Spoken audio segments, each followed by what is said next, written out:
Hi and welcome back to another look behind the scenes of the development of Operation Flashpoint Dragon Rising. Today we're going to be looking at, or rather listening to, audio. Audio plays a massive part in Operation Flashpoint. The sounds in Operation Flashpoint are very authentic. We've strived to record every vehicle and every weapon in the game. We know how passionate people are about the game and how passionate people are about the sounds of the game. Audio element really enhances the visual aspect of Flashpoint. We've got all sorts of different ambiences that really immerse the player in the world, and visuals are just one part of that. Audio plays a very big part as well. For example, when you're walking through a forest or patrolling a forest, you get ambient bird song, and the guys have actually gone out and found the animals that inhabit that part of the world to make sure it's authentic. Silence can be just as important as terrific noises. As you're moving through forests, you hear the audio, you hear the crack of twigs, etc. But as well as that, some of the vehicles that we have, you can even identify what they are just from the sound that they're making. We're allowed to mic up these tanks and vehicles with many mics just to get every intricate detail of doors opening, closing, engines, interior sounds of these vehicles moving, all of which you'll hear in the game. We use audio as a tool in Flashpoint.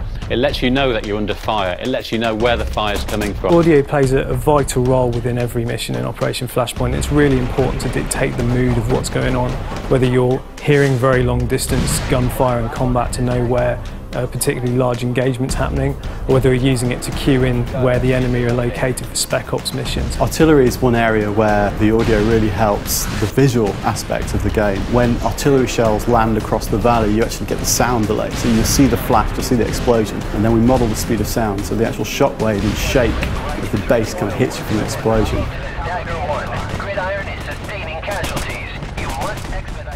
The sounds that we place within missions really do aid the player to find their way through the missions. They're going to know where a key installation is that the enemy have because they can hear it from a distance away.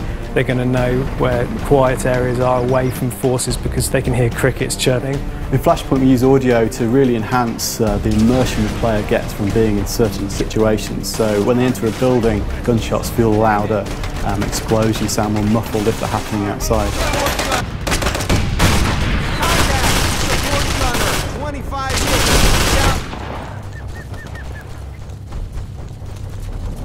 When someone's firing at you from 500 metres away or 1,000 metres away, it's an actual asset of that weapon being fired at that distance. It's not trickery, there's no filtering or EQ being applied.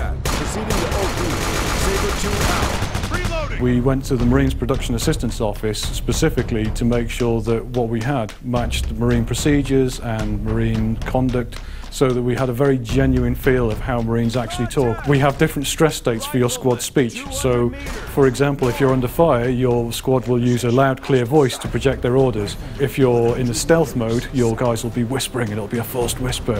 One of the best feelings in Flashpoint, and the one that gives you the fear the most, is hearing the bullets whiz and snap past your head and hit the brick wall in the background and smash a window and hit the stairs and zing off it. These things really make you panic, and it was one of the most important things to get into Flashpoint. And we think that when you start coming under fire and the PLAs start really suppressing you, you're not going to want to put your head up over those sandbags because one of those bullets could tag you and that'll be it.